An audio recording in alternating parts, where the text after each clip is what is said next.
Hi everyone, my name is Dr.Korenza. I'm a lecturer in Criminology and Sociology at Lancaster University, and I've been there for 10 years. I've also been a drug researcher for about 15 years now, and I've been a clubber for longer than that. Okay, so I'm just going to tell you a little bit about my research and how on earth I've ended up here rather than somewhere else. So, I started off researching club drugs around the mid sort of noughties, rave culture, post-rave culture, ecstasy use, all that kind of thing. And one of the first drugs that I did some research about, which was being used by clubs at the time, was ketamine. Now can I see hands, ketamine, everyone know what ketamine? Yeah. Okay, so ketamine, in 2005 it was actually legal, and it was being sold to clubbers as a chill-out drug, I guess, so something like a spliff to go back to after having a night out, taking stimulants, taking ecstasy, taking amphetamine. Okay, so obviously you're going fast and you want to slow down. What was interesting about ketamine was the fact that it was legal. So I thought that was really interesting. You know, this was a drug that people were using. They thought it was illegal. We started to think about legal highs, which is just not a useful term, but we've been focusing on this idea of something being legal. Okay? So one of the reasons that, say, synthetic cannabinoids, what you guys might know as spice. Okay, so we're in 2006. Ketamine starts to come onto the scene. More and more people using it. It gets made legal in 2006. What happens when a drug gets made illegal? It just continues. Yeah, exactly. So prices go up, that's a really good point. I had a pet dealer that said to me, when I said what are the effects going to be of making this drug illegal, and he said, oh, get to charge more. Ketamine is used in veterinary medicine, that's horse tranquilizer. It's also used in paediatric medicine for children. It's also used on the battlefield for soldiers. Okay, so it's interesting that you say about a horse tranquilizer because that's related to this idea of a myth or something about a drug that starts getting passed around. You know, so it's safer than X. This is safer than that. This is better than that. Okay, so legal highs, novel psychoactive substances. Okay, and one of the, I suppose, ways that we can understand them is to think about their relationship with traditional drugs, traditional old school drugs. Okay, so for example, if we're talking about synthetic cannabinoids, the word cannabinoid makes you think cannabis. Okay, cannabis is just cannabis. I mean, most people I would say don't even really think of cannabis as a drug. Okay, outside it's just cannabis. Novel psychoactive substance. Can someone tell me what a psychoactive substance is? Anything that affects your mindset. Anything that affects your mind, your body, central nervous system. Okay. So in a sense, the legality of this kind of stuff is, and then these other drugs start emerging. And the first I heard about them was a drug called mephedrone. Does anyone can come up? Bubble. Excellent. Exactly, it's bubble. So we did. I was going out a lot. I live in Northern City, go out a lot, like the clubbing, like the dancing, like to hear with what's going on. And I heard people talking about NPAP. And I was thinking, okay, what's this? Obviously, find out. I could just go down the shop, go down a head shop and buy it. Oh, that's quite cool. So, you know, it was something that was emerging that was different to what we'd seen before, mephedrone. You know, this was a substance that you could go into a head shop, and buy it if you wanted to, you could buy it online. It makes you smell of weed. Yeah. 6 years ago. We've now had NPS, we've almost had really a decade of novel psychoactive substances. The problem is it's just really difficult to find out how they're made, what's going into them, what kind of effects. If you think about something like ecstasy, we've had almost 3 decades of people taking ecstasy out there in the clubs and the warehouse, whatever. So we know what to do if someone gets into trouble. You know, someone's overheating, someone's, you know, their heart rate's going too much, we know what to do.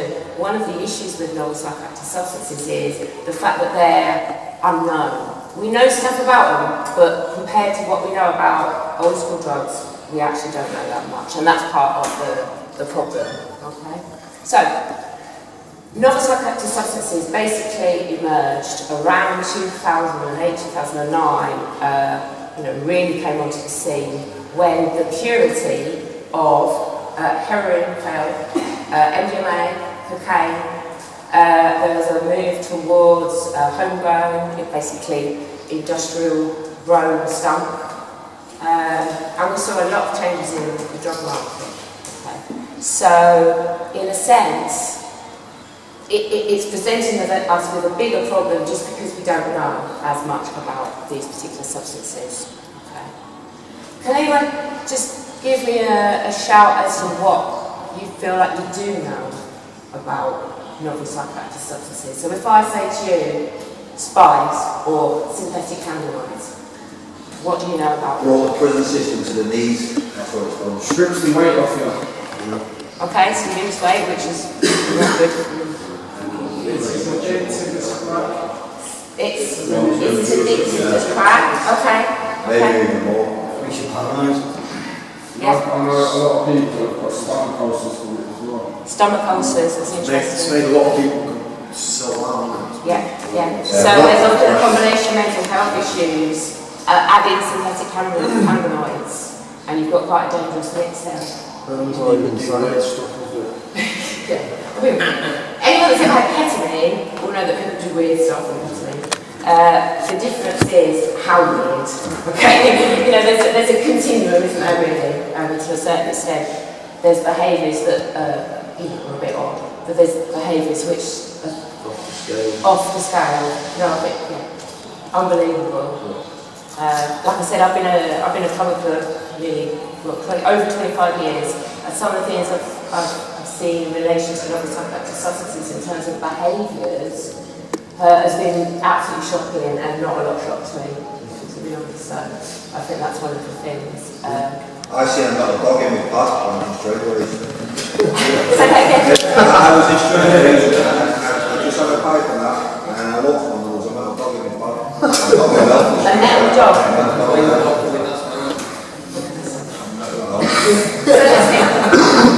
So let's think about why did they emerge? So why have we got this issue with? I mean, you say about bringing the prison system. Who said bringing the prison system to the knees? I quite like that phrase. I think it's interesting what's going on in the community and what's going on inside. So I'm going to say a bit about that in a sec. Okay, so novel psychoactive, there's hundreds and hundreds of different psychoactive elements to cannabis. The problem with synthetic cannabinoids is that they're just produced, mass-produced. Like I said, it might be plant matter, it might be a piece of paper, but there is no thought about the end user. There's no thought about the person that's taking it. Okay? And that's one of the issues, that it looks like there are people developing dependencies. Okay? When I say dependencies, basically you need it to feel normal. I was watching Jeremy Carl on Monaco, and there was a young girl on there selling herself again. So it's like it's taken people way beyond what they thought. You know, everyone's got boundaries. So, I don't know, everyone's got a boundary, things that they would and wouldn't do. And I think one of the problematic things with synthetic cannabinoids in particular is those boundaries start to crumble. NPS stands for novel psychoactive substances. And a lot of people use the phrase legal highs. Perhaps not the most helpful phrases.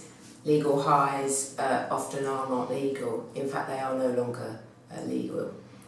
So, novel psychoactive substances is the term that's used, or now used, to cover a very wide range of substances, some of which have been used in the community and in prisons, some of which are more prevalent in the community and others which are more prevalent within prison. So it's a kind of mixture of experiences, a mixture of user groups, a mixture of problems, I guess. So NPS stands for novel psychoactive substances. Now, one of the issues is that some of these substances are not novel. So, for example, ketamine. Actually, ketamine, which was made illegal in 2006, we don't often think of it as a legal high, but it was legal at some point before 2006. So, in a sense, any substance that changes somebody's mind, body, is a psychoactive substance. What's happened is the government have focused on this idea of things emerging and being novel.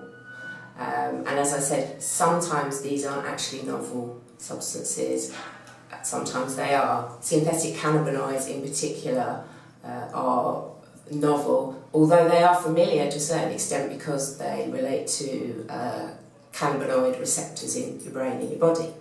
So synthetic cannabinoids are actually quite recognisable in one sense. They act on a particular receptor of the body, but actually they're very different in another sense to what we think of as cannabis and even skunk. So one of the issues with novel psychoactive substances is the fact that their effects and the consequences of use are sometimes, a lot of times, not really known. So we're talking about unknown substances here.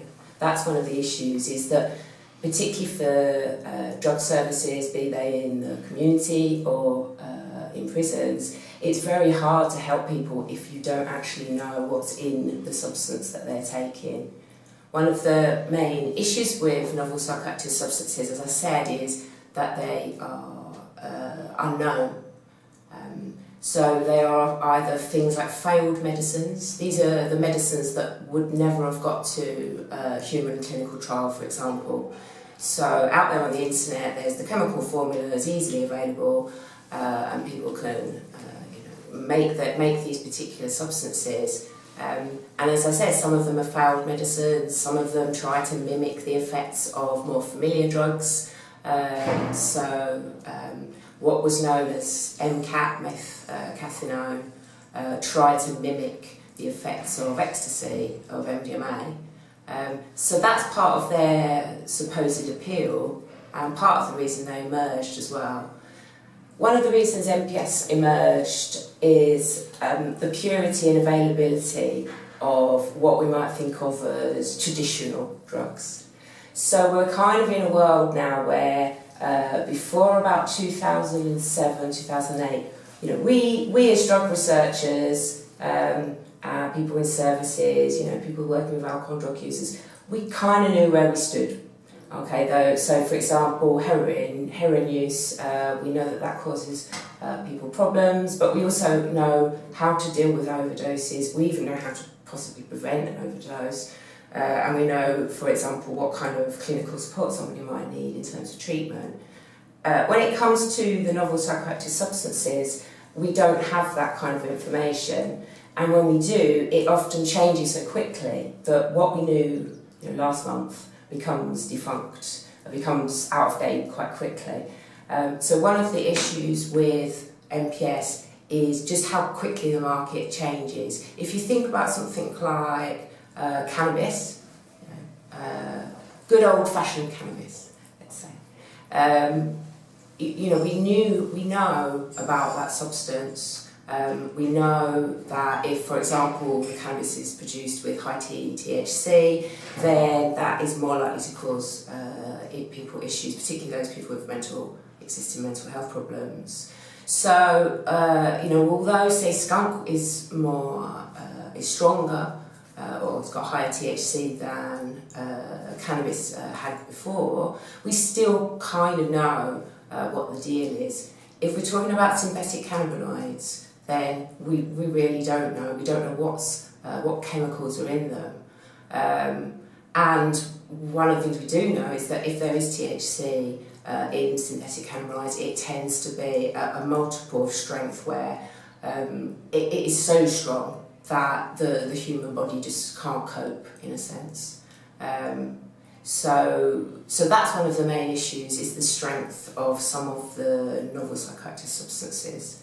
And you can kind of see how this would work. So in relation to the emergence of novel psychoactive substances, as I was saying, the availability of traditional drugs had diminished, but most importantly, the purity had diminished. So the emergence of novel psychoactive substances was related to low availability and low purity of traditional street drugs, cocaine, amphetamine, cannabis, heroin. And so in response to that, and to a certain extent, those that support criminalisation of substances would say that it's good that purity has dropped, because that means the war on drugs is working.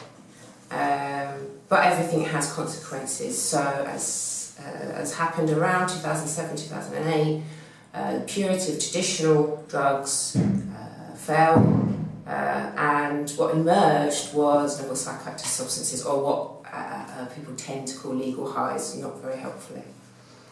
So the emergence of novel psychoactive substances cannot be divorced from the history of criminalisation of psychoactive substances. The two things go together. So the novel psychoactive substances emerged in the context of the illegal, international illegal drug market. And of course, as we all know, in relation to capitalism, where there is demand, there will be supply. So, although the availability and the purity of traditional drugs around 2007-2008 was dropping, was low, there was still the demand for getting high, basically. So the demand for becoming somehow in a different state of consciousness has always been part of human nature.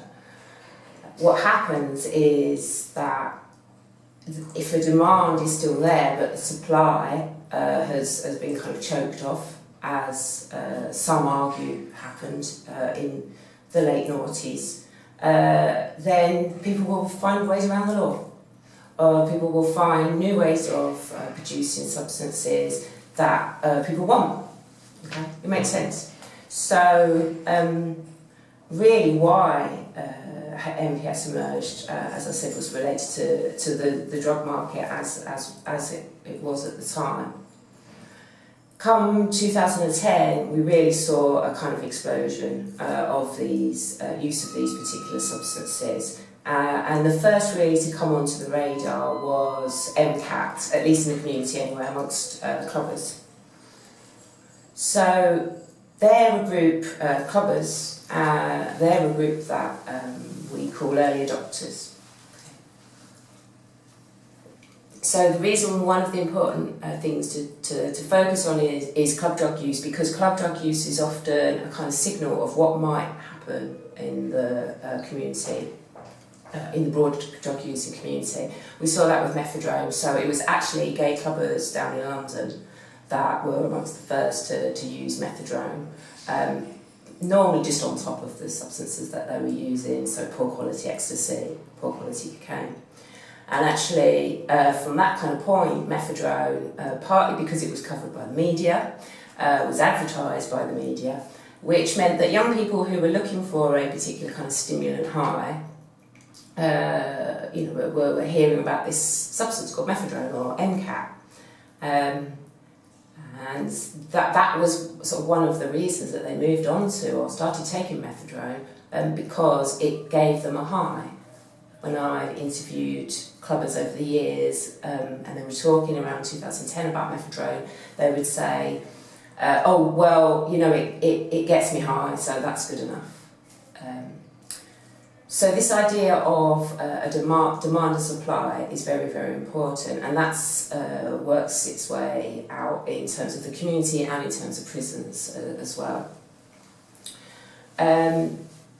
So that's really how NPS emerged. That's also why they emerged in a sense. So they emerged in response to low purity, low availability, in response to demand, and they've kind of grown. And one of the reasons that they've grown in the way that they have is the internet and the changes in drug distribution markets. So since the advent of the internet, but particularly since people have been able to use what's called the dark web or the deep net, various different names for what is basically the less visible or invisible part of the internet. And that's meant that drug distribution to a certain extent has changed. So for example, in relation to novel psychoactive substances, or what were called, people called legal highs, and say synthetic cannabinoids, was that you could go online, just like you can Amazon, eBay, and actually buy psychoactive substances on the surface web. And that was a real game changer. Particularly if you think about groups like rural populations. So rural populations are groups of young people who may not have access to street dealers. You know, they might be either too young, or you know, they might not be in with a particular kind of crowd.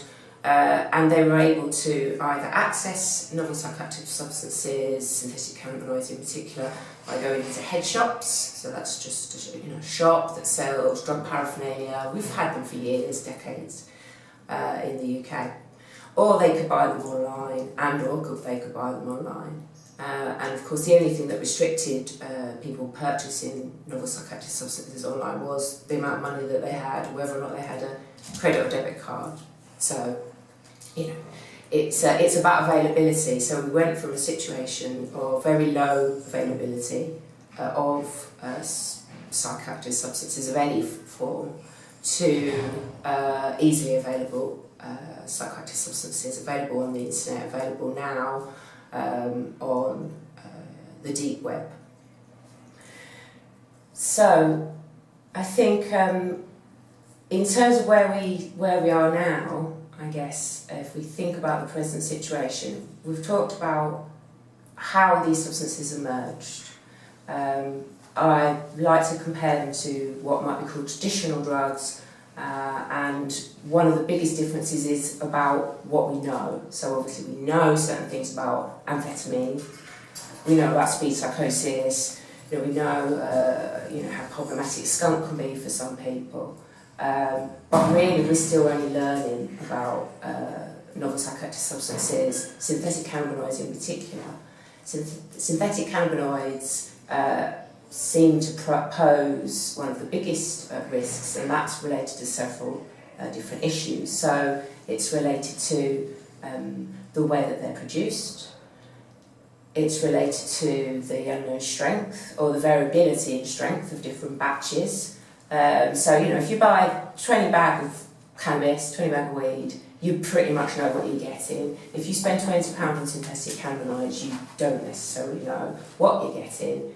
And I think that's one of the biggest issues, particularly in relation to, first of all, harm reduction, and secondly, treatment.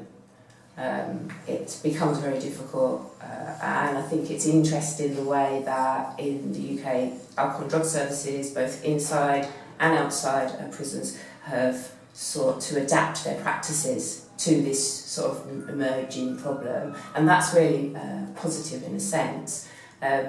So, for example, there's a lot of training courses, there's a lot of information sharing, there's what are called early warning systems, which kind of flag up particularly problematic novel psychoactive substances, and we've seen that in particular in relation to synthetic cannabinoids. So, I guess the important thing to think about in relation to novel psychoactive substances is what we can do to help people. What can we do to help people who may be using synthetic cannabinoids, for example? They might be using some of the very strong benzodiazepines which have emerged in sort of latest wave of novel psychoactive substances. They might be injecting cathinones as well, for example. So there's all these kind of different problems, and of course that might be combined with their use of traditional drugs as well. So it's quite a messy picture, and I guess what's emerged as a response is to think particularly about, first of all, drug effects more generally, but also to look at recovery and think about recovery as something that is more than just about not using that particular substance, but actually growing as a person, recovering from any kind of substance use, whether it's alcohol, whether it's drugs, or whether it's novel psychoactive substances. The focus, rightly I think, in relation to recovery services inside and outside prison is about the person, a holistic approach, thinking about why, how and why they've got to this point in their lives. And that means that treatment services can kind of open up to people that might not be used to, or might not even see themselves as drug users, might think that cannabinoids, synthetic cannabinoids are safe. And so information and treatment and peer support, seeing people in visible recovery, that's what's crucial, whether it's alcohol, drugs or novel psychoactive substances.